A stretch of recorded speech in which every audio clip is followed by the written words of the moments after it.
В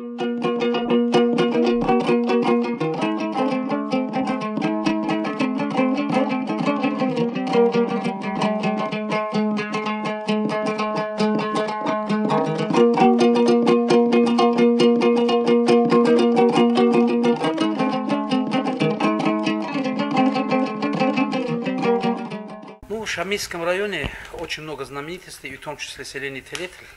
Телетель является одним из самых больших населенных пунктов в Нагорном Дагестане. На сегодняшний день, можно сказать, практически самое большое количество жителей в этом селении, в Нагорном Дагестане. И здесь необходимо отметить, что очень много знаменитых не только алимов, но и спортсменов родилось в этом селении. Здесь в первую очередь необходимо отметить знаменитого Сали Сулеймана, практически его знают во всем мире. Он уроженец селения Телетель, человек, который практически никогда не касался лопатками ковра.